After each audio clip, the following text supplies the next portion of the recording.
اعوذ باللہ من الشیطان الرجیم بسم اللہ الرحمن الرحیم ومن الذین قالوا انا نصارى اخذنا میثاقهم فنسوا حظا مما ذکروا به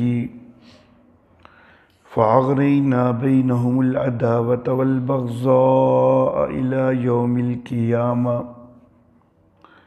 وسوف ينبئهم الله بما كانوا يصنعون يا أهل الكتاب قد جاءكم رسولنا يبين لكم كثيرا مما كنتم تخفون من الكتاب وَيَعْفُو عَنْ كَثِيرٍ قَدْ جَاءَكُم مِّنَ اللَّهِ نُورٌ وَكِتَابٌ مُّبِينٌ يَهْدِي بِهِ اللَّهُ مَنِ اتَّبَعَ رِضْوَانَهُ سُبُلَ السَّلَامِ وَيُخْرِجُهُم مِّنَ الظُّلُمَاتِ إِلَى النُّورِ بِإِذْنِهِ وَيَهْدِيهِمْ إِلَى صِرَاطٍ مُّسْتَقِيمٍ صدق اللہ مولانا العلی العظیم وبلغنا نبیہ ورسولہ الکریم۔ اور لوگوں میں سے جنہوں نے یہ کہا کہ ہم نصارہ ہیں، ہم نے ان سے میثاق لیا، پس وہ بھول گئے ایک حصہ اس کا کہ جو ان کو نصیحت کی گئی، پس ہم نے ان کے درمیان عداوت اور دشمنی قیامت کے دن تک رکھ دی، اور ان قریب اللہ ان کو خبر کرے گا کہ جو کچھ وہ کرتے تھے۔ اے اہل کتاب، تحقیق تمہارے پاس آ گیا ہمارا رسول، وہ بیان کرتا ہے تمہارے لیے بہت کہ جو کچھ تم چھپاتے ہو کتاب سے، اور درگزر کرتا ہے کئی چیزوں سے۔ تحقیق آ گیا تمہارے پاس اللہ کی طرف سے نور اور روشن اور واضح کتاب، ہدایت دیتا ہے اس کے ذریعے اللہ جو اس کی رضا کی پیروی کرے سلامتی کے راستوں کی، اور وہ نکالتا ہے ان کو تاریکی سے روشنی کی طرف اپنے حکم سے، اور وہ ان کی رہنمائی کرتا ہے سیدھے راستے کی طرف۔ محترم احباب، آیت نمبر 7 کے اندر اہل ایمان سے میثاق کا تذکرہ ہوا، پھر اس کی مناسبت سے آیت نمبر 12 کے اندر یہود سے جو میثاق لیا گیا تھا اس کا تذکرہ ہوا، اور اب یہاں آیت نمبر 14 کے اندر عیسائیوں سے، نصارہ سے جو میثاق لیا گیا اس کا تذکرہ ہوا۔ ان دونوں میثاقوں کا جو اللہ رب العزت نے یہاں پر تذکرہ فرمایا ہے، یہ اس مناسبت سے کہ اللہ رب العزت اہل ایمان کو یہ تنبیہ فرما رہے ہیں کہ دیکھو تم سے بھی میثاق لیا گیا ہے، تم کو اس میثاق پر پورا اترنا چاہیے، یہودیوں کی طرح نہ ہو جانا، عیسائیوں کی طرح نہ ہو جانا۔ یہودیوں سے ہم نے میثاق لیا تھا، لیکن انہوں نے میثاق کو توڑ دیا، تو ہم نے ان کے اوپر لعنت کی، ان کے دل سخت کر دیے۔ عیسائیوں سے بھی ہم نے میثاق لیا، لیکن عیسائیوں نے بھی اس میثاق کو پورا نہیں کیا، تو ہم نے قیامت کے دن تک ان کے درمیان عداوت اور دشمنی رکھ دی۔ تو دیکھو، اللہ کی طرف سے جو میثاق ہو اس کو اگر توڑا جائے تو یہ اللہ کے عذاب کا سبب ہوتا ہے۔ تو اہل ایمان، تم نے بھی میثاق اللہ رب العزت سے باندھا ہے، ایمان قبول کرنے کے ساتھ اسلام کے اوپر قائم رہنے، اللہ کے حکموں کے اوپر عمل کرنے کا تم نے عہد کیا ہے، تو اس کو پورا کرنا ہے، اس کے اوپر قائم رہنا ہے۔ وَمِنَ الَّذِينَ قَالُوا إِنَّا نَصَارَىٰ، اور لوگوں میں سے وہ کہ جنہوں نے یہ کہا کہ ہم نصارہ ہیں۔ نصارہ لفظی معنی اس کا مددگار ہے۔ قرآن حکیم میں ایک دوسرے مقام پہ اللہ رب العزت نے ارشاد فرمایا ہے کہ سیدنا عیسیٰ علی نبینا وعلیہ الصلاۃ والتسلیمات، انہوں نے اپنے حواریوں سے، اپنے معتقدین سے خطاب کرتے ہوئے یہ بات کہی تھی کہ من انصاری الی اللہ، کہ اللہ کی طرف میرے کون مددگار ہوں گے۔ تو اس کے جواب میں حواریوں نے کہا تھا کہ ہم اللہ کے دین کے لیے مددگار ہوں گے۔ تو انہوں نے اپنے آپ کو مددگار قرار دیا، تو اللہ رب العزت نے اسی نام کے ساتھ ان کا ذکر کیا ہے یہاں پر۔ بعض مفسرین کی ایک دوسری رائے ہے لفظ نصارہ کے حوالہ سے۔ انہوں نے یہ کہا کہ ناصرہ نام کا شہر، جہاں پر حضرت سیدنا عیسیٰ علیہ الصلاۃ والتسلیمات نے اپنی زندگی کا کچھ حصہ گزارا ہے، کافی حصہ گزارا ہے، اور وہاں پر انہوں نے دین کی تبلیغ وغیرہ کی ہے، اسی وجہ سے ان کو ناصرہ کی مناسبت سے یسوع ناصری کہا جاتا ہے، مسیح ناصری کہا جاتا ہے۔ تو اس ناصرہ شہر کی وجہ سے عیسائیوں کو نصارہ کہا جاتا ہے۔ تو یہ دونوں آراء ہیں مفسرین کی۔ غالب رائے جو ہے وہ پہلی ہے، اور قرآن حکیم میں یہاں پر اس آیت مبارکہ میں یہ اشارہ بھی ہوا کہ یہاں پر اللہ نے فرمایا کہ وَمِنَ الَّذِينَ قَالُوا إِنَّا نَصَارَىٰ، کہ لوگوں میں سے وہ کہ جنہوں نے یہ کہا تھا کہ ہم مددگار ہیں، تو إِنَّا نَصَارَىٰ یہ خود انہوں نے اپنے آپ کو کہا۔ تو یہ اس چیز کی طرف اشارہ ہو رہا ہے کہ جو عیسائی حواریوں نے حضرت عیسیٰ علیہ السلام سے کہا تھا کہ نحن انصار اللہ، تو اس کی مناسبت سے ان کو عیسائی کہا جاتا ہے، نصارہ کہا جاتا ہے۔ اللہ فرماتے ہیں اخذنا میثاقہم،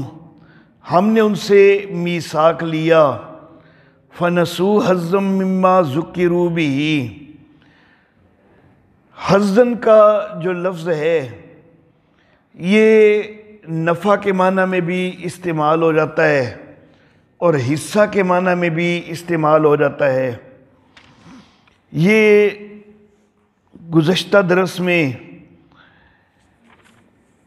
یہ لفظ آیت نمبر 13 میں بھی آیا ہے کہ یحرفون الکلم عن مواضعہ ونسوا حظا مما ذکروا بہ۔ یہاں پر پھر فرمایا گیا کہ عیسائیوں کے متعلق بھی کہ فنسوا حظا مما ذکروا بہ۔ تو ایک مفہوم اس کا یہ جو کہ گزشتہ درس میں بھی میں نے ذکر کیا تھا کہ جس چیز کی ان کو نصیحت کی گئی اس سے نفع حاصل کرنا وہ بھول گئے، اور دوسرا مفہوم یہ بھی ہے کہ جس چیز کی ان کو نصیحت کی گئی اس کا ایک حصہ وہ بھول گئے، تو یہ دونوں معنی جو ہیں وہ مراد لیے جا سکتے ہیں۔ اللہ فرماتے ہیں کہ جس وقت انہوں نے جو ان سے میثاق لیا اس کی پیروی پوری نہیں کی، جو ان کو نصیحت کی گئی اس کا ایک حصہ بھول گئے یا اس سے نفع حاصل کرنا بھول گئے، تو فَأَغْرَيْنَا بَيْنَهُمُ الْعَدَاوَةَ وَالْبَغْضَاءَ إِلَى يَوْمِ الْقِيَامَةِ، تو پھر ہم نے ان کے درمیان عداوت اور دشمنی رکھ دی ہمیشہ کے لیے، قیامت کے دن تک کے لیے۔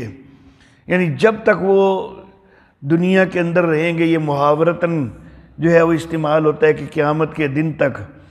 تو جب تک بھی دنیا کے اندر عیسائیت موجود ہے تو ان کے آپس کے اندر پھوٹ، ان کی آپس کے اندر دشمنی، یہ اللہ رب العزت نے ان کی سزا کے طور پر رکھ دی ہے۔ وَسَوْفَ يُنَبِّئُهُمُ اللَّهُ بِمَا كَانُوا يَصْنَعُونَ، ان قریب اللہ ان کو خبر دے گا کہ جو کچھ وہ کرتے رہے، یعنی جب اللہ رب العزت کی بارگاہ میں پیش ہوں گے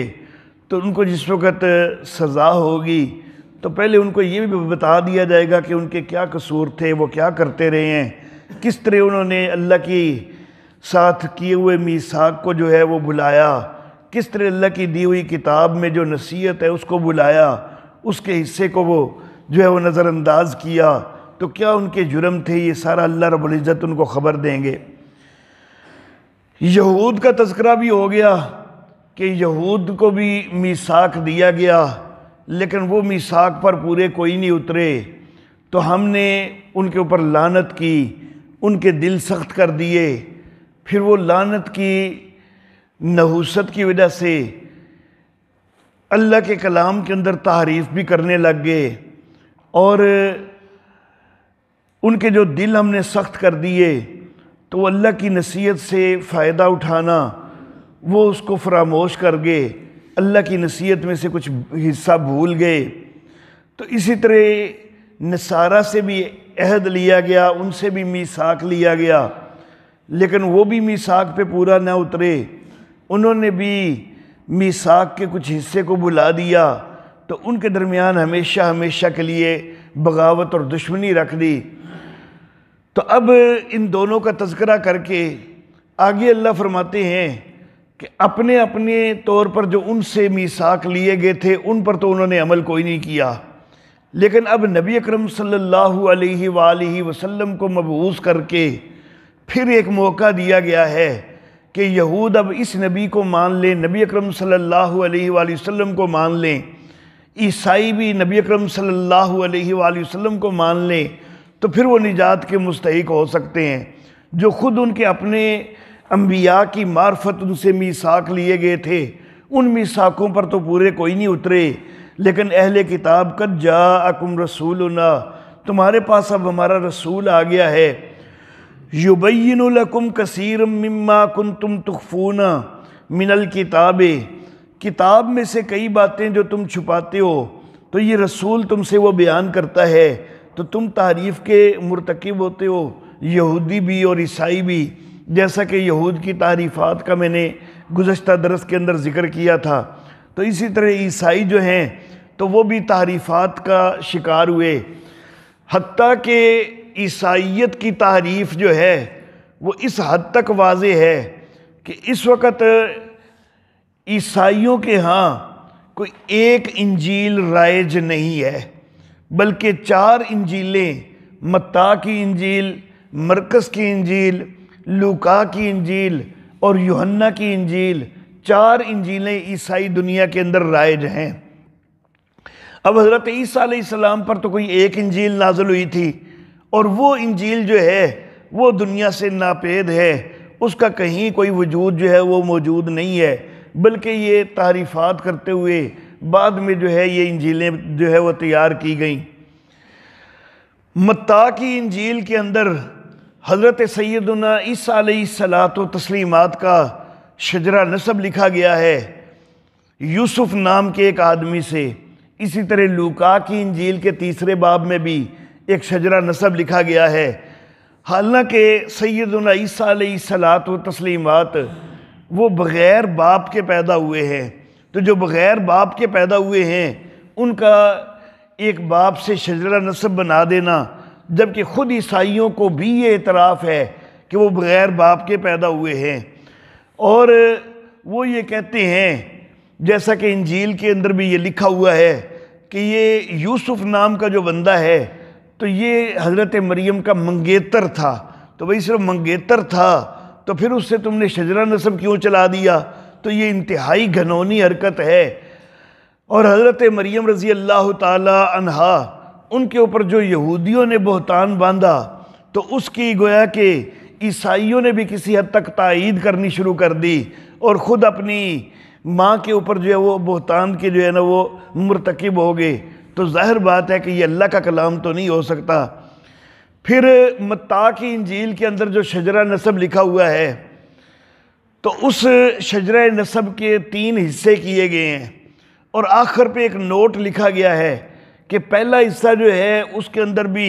14 پشتیں ہیں، دوسرے حصے میں بھی 14 پشتیں ہیں، تیسرے حصے میں بھی 14 پشتیں ہیں۔ حالانکہ وہاں پر کل پشتیں جو ذکر ہوئی ہیں تو وہ 40 پشتیں ہیں، جبکہ 14 اگر یہ اس طرح ہو تو یہ 42 پشتیں ہونی چاہیے، لیکن انجیل کے اندر تحریف کرنے والا جو محرف ہے تو اس کو پوری طرح گنتی بھی کوئی نہیں آتی، اور اس کو اللہ کا کلام جو ہے وہ قرار دیا جائے، یہ کیسے ہو سکتا ہے؟ پھر متی کی انجیل کے اندر جو شجرہ نسب لکھا ہوا ہے وہ اور ہے، لوکا کی انجیل کے اندر جو شجرہ نسب لکھا ہوا ہے وہ اور ہے، تو بڑے واضح طور پر تضاد وہ موجود ہیں۔ لوکا، مرکس، متی اور یوحنا، چاروں انجیلوں کے اندر کئی قسم کے تضادات آپس میں موجود ہیں۔ تو بہرحال یہود نے بھی تحریف کا ارتکاب کیا، عیسائی بھی تحریف کا ارتکاب کرتے ہیں۔ اللہ فرماتے ہیں کہ جو تم کتاب میں سے چھپاتے ہو، اللہ کا یہ رسول نبی اکرم صلی اللہ علیہ وآلہ وسلم ان میں سے بڑی ساری چیزوں کو تمہارے اوپر ظاہر کرتا ہے، وَيَعْفُو عَنْ كَثِيرٍ، اور کئیوں سے درگزر کرتا ہے یا کئی باتوں سے جو ہے صرف نظر کرتا ہے۔ قَدْ جَاءَكُم مِّنَ اللَّهِ نُورٌ وَكِتَابٌ مُّبِينٌ، تحقیق تمہارے پاس اللہ کی طرف سے روشنی آ گئی اور واضح کتاب آ گئی۔ یہاں پر 2 لفظ استعمال ہوئے ہیں، ایک لفظ نور کا استعمال ہوا اور دوسرا لفظ کتاب مبین کا استعمال ہوا، کہ تمہارے پاس نور بھی آیا ہے اور کتاب مبین بھی آئی ہے۔ اب نور سے یہاں پر کون مراد ہے یا کیا مراد ہے؟ کتاب مبین سے تو واضح طور پر قرآن حکیم مراد ہے، لیکن نور سے کیا مراد ہے؟ تو مفسرین کی آراء یہاں پر مختلف ہیں۔ بعض مفسرین نے کہا کہ نور سے مراد ہے اسلام، کہ تمہارے پاس اسلام بھی آیا ہے اور قرآن حکیم بھی آیا ہے۔ بعض نے کہا کہ عقل مراد ہے، کہ اللہ نے تمہیں عقل دی ہے کہ جو صحیح چیز کی طرف لے جانے والی ہے، اور پھر قرآن بھی تمہاری رہنمائی کے لیے دے دیا ہے تاکہ وہ عقل کی صحیح طرح رہنمائی کر سکے۔ تیسری رائے یہ کہ نبی اکرم صلی اللہ علیہ وآلہ وسلم مراد ہیں نور سے، اور چوتھی رائے یہ کہ نور سے بھی قرآن حکیم ہی مراد ہے، کتاب مبین سے بھی قرآن حکیم ہی مراد ہے۔ تو یہ 4 مختلف آراء مفسرین کے ہاں ملتی ہیں۔ گویا کہ آیت مبارکہ کا مفہوم وہ 100% متفقہ طور پر، اجماعی طور پر جو ہے وہ ایک ثابت نہیں ہے، مختلف آراء ہو گئیں۔ جب مختلف آراء ہو گئیں تو پھر ان میں سے کوئی بھی رائے جو لی جائے تو وہ رائے اس انداز میں لینی چاہیے کہ باقی قرآن حکیم کی جو آیات ہیں ان کے ساتھ کم از کم ٹکراؤ تو نہیں نہ آنا چاہیے۔ تو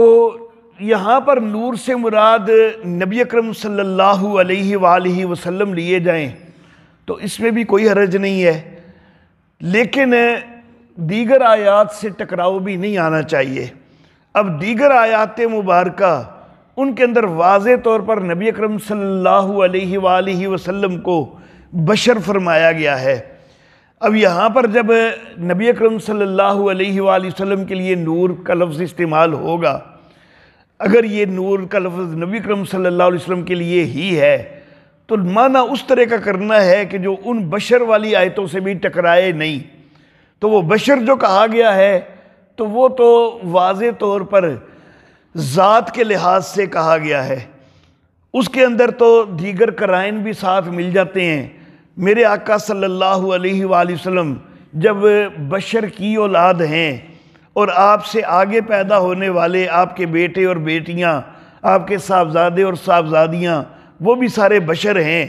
تو جب آپ کے آبا بھی بشر، آپ کی امہات بھی بشر، آپ کی اولاد بھی بشر،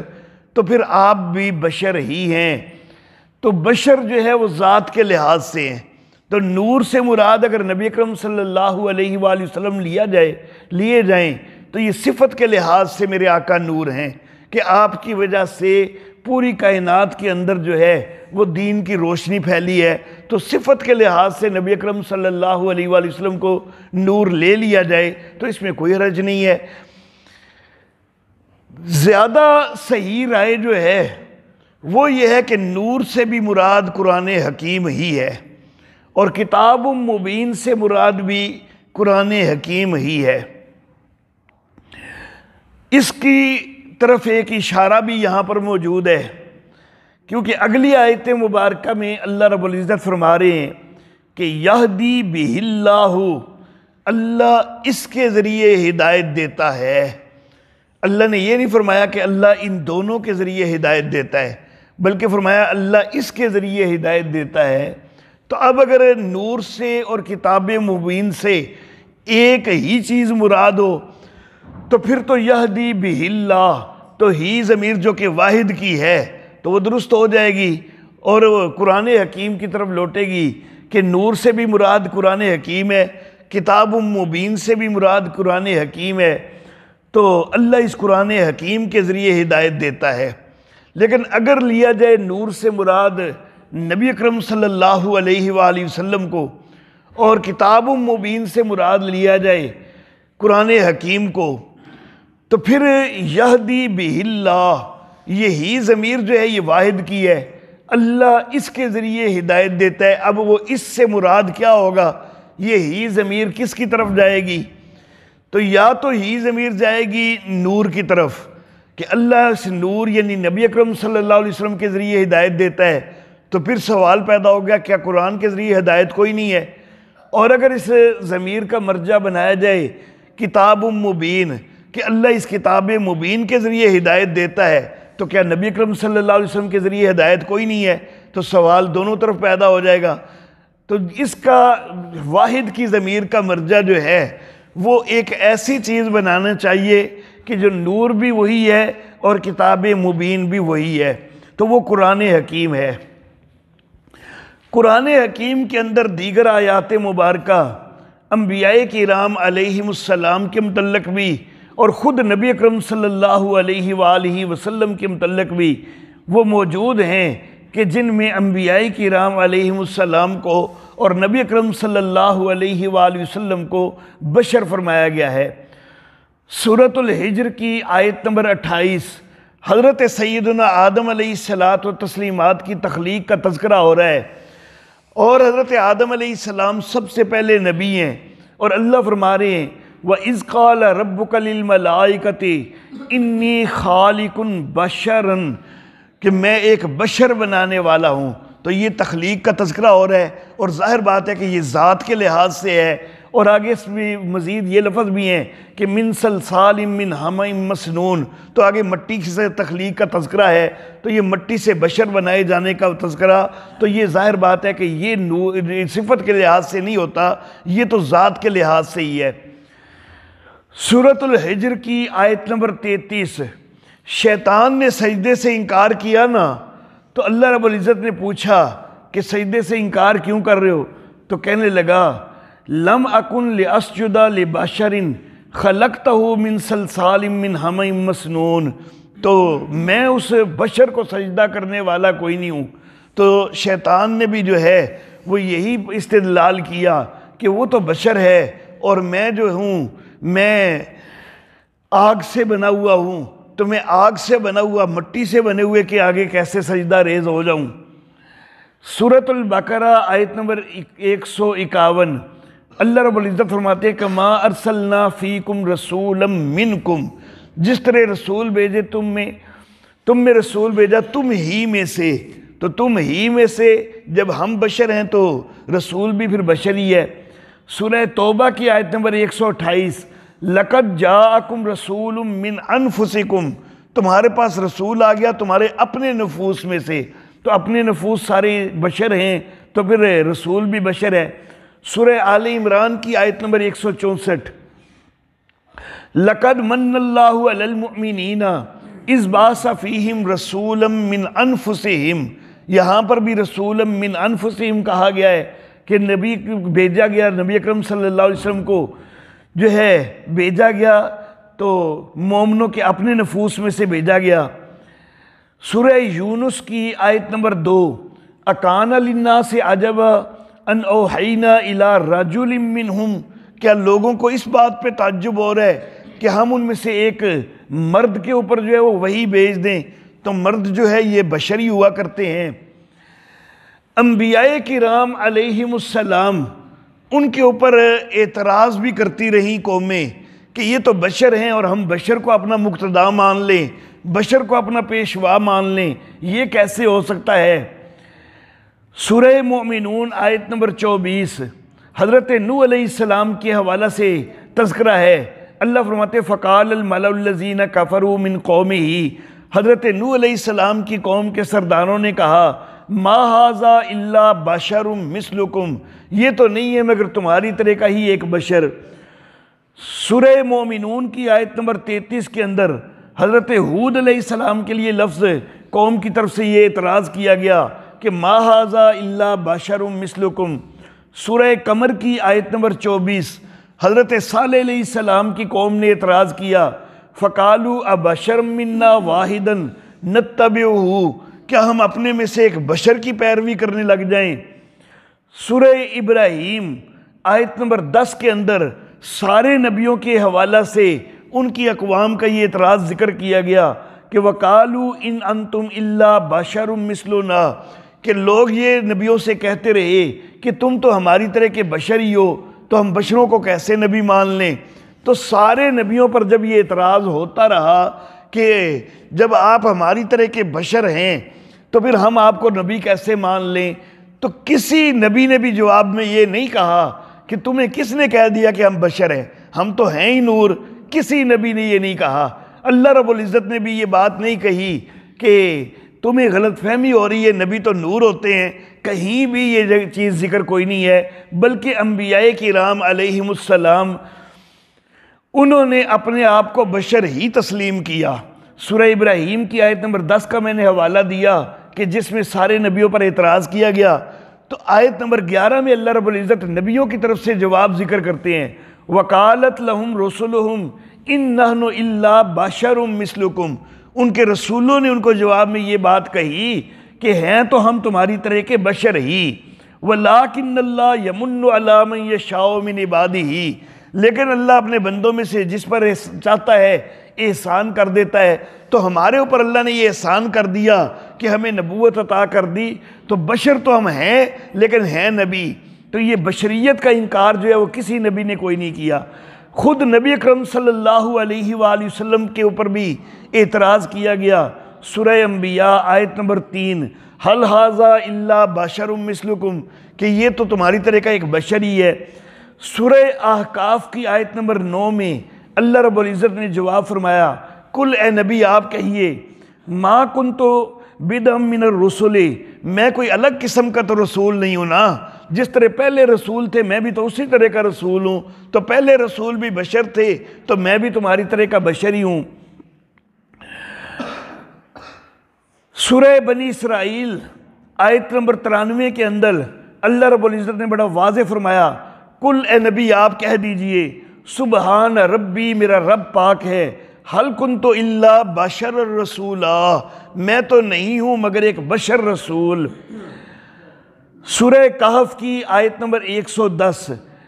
اے نبی آپ کہیے انما انا بشر مثلکم، بے شک میں تو تمہاری طرح کا ایک بشر ہوں، یوحا الیہ، ہاں یہ فرق ہے کہ میری طرف وحی کی جاتی ہے، تمہاری طرف وحی کوئی نہیں ہوتی، میری طرف وحی ہوتی ہے، نہیں تو بشریت میں تو میں بھی تمہاری طرح ہی ہوں، جس طرح تم بشر ہو تو میں بھی بشر ہوں۔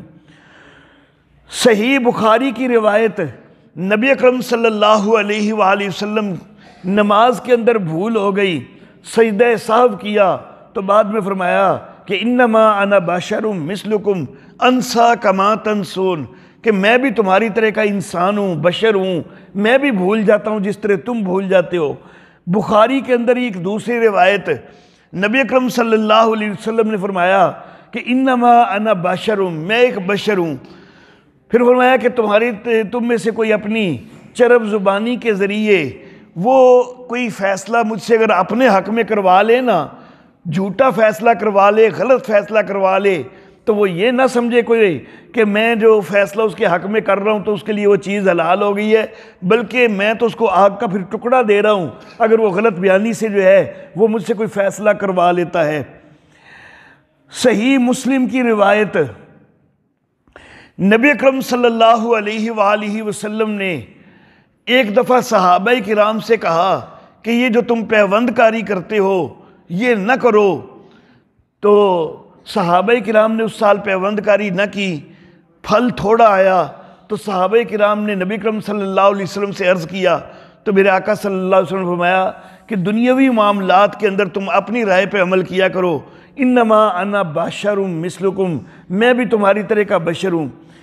انما انا بشر، بے شک میں ایک بشر ہوں، اذا امرتکم بشیء من دینکم، جب میں تم کو کوئی دین کا کوئی حکم دوں، فخذوا بہ، تو اس کو تو لے لیا کرو، وَإِذَا أَمَرْتُكُمْ بِشَيْءٍ مِّن رَائٍ، اور جب میں کوئی اپنی رائے سے کوئی تمہیں حکم دوں، فَإِنَّمَا أَنَا بَشَرٌ، تو خیال کر لیا کرو تو کہ میں بھی تو ایک بشر ہی ہوں۔ صحیح مسلم کے اندر ایک اور روایت، اَلَا أَيُّهَا النَّاسِ فَإِنَّمَا أَنَا بَشَرٌ يُوشِكَ أَن يَأْتِيَ رَسُولُ رَبِّي فَأُجِيبُهُ، کہ میں ایک بشر ہوں اور ہو سکتا ہے کہ میرے رب کا پیغامبر آ جائے، یعنی فرشتہ آ جائے میری روح قبض کرنے کے لیے، اور میں اس کی بات کو قبول کر لوں اور میری جان قبض ہو جائے۔ صحیح مسلم کی روایت، اللہم انما انا بشر فای المسلمین لعنتہ او سببتہ فاجعلہ لہ زکاۃ و اجرا، یا اللہ میں ایک بشر ہوں، اگر میں کسی مسلمان کے اوپر کوئی لعنت کر دوں یا میں کسی کو برا بلا کہوں تو اس کو لعنت کا مستحق نہ بنانا، اس کو برے بلے کا بنا، بلکہ اس کے لیے اس چیز کو پاکیزگی اور اجر بنا دینا۔ صحیح مسلم کے اندر یہ ایک اور روایت، انما انا بشر، میں بشر ہوں، ارضا کما یرضی البشر، میں بھی خوش ہوتا ہوں جس طرح بشر خوش ہوتا ہے، واغضب کما یغضب البشر، اور میں بھی ناراض ہوتا ہوں جیسا کہ بشر ناراض ہوتے ہیں۔ تو بہرحال قرآن حکیم کی آیات، احادیث مبارکہ وہ بڑی واضح طور پر بتلا رہی ہیں کہ نبی اکرم صلی اللہ علیہ وآلہ وسلم کی ذات جو ہے وہ بہرحال بشر ہے۔ یہدی بہ اللہ، اللہ جو ہے وہ اس کتاب کے ذریعے ہدایت دیتا ہے، من اتبع رضوانہ سبل السلام، اس بندے کو جو اللہ کی رضا کی پیروی کرتا ہے اللہ اس کو سلامتی کے راستوں کی ہدایت دیتا ہے، وَيُخْرِجُهُم مِّنَ الظُّلُمَاتِ إِلَى النُّورِ بِإِذْنِهِ، اور اللہ ان کو تاریکیوں سے روشنیوں کی طرف نکالتے ہیں، وَيَهْدِيهِمْ إِلَىٰ صِرَاطٍ مُسْتَقِيمٍ، اور اللہ ان کو سیدھے راستے کی ہدایت دیتے ہیں۔ بشریت انبیاء کے حوالہ سے کافی ساری باتیں ہو گئی، قرآن و حدیث سے میں نے کافی دلائل ذکر کر دیے، البتہ معاملے کا جو دوسرا پہلو کہ فریق مخالف کے بھی دلائل جو ہیں وہ بھی تو سامنے آنے چاہیے، تو انشاءاللہ کل کے درس میں جو ہے ہم ان کے دلائل کے اوپر تھوڑی بات کریں گے۔ وآخر دعوانا ان الحمدللہ رب العالمین۔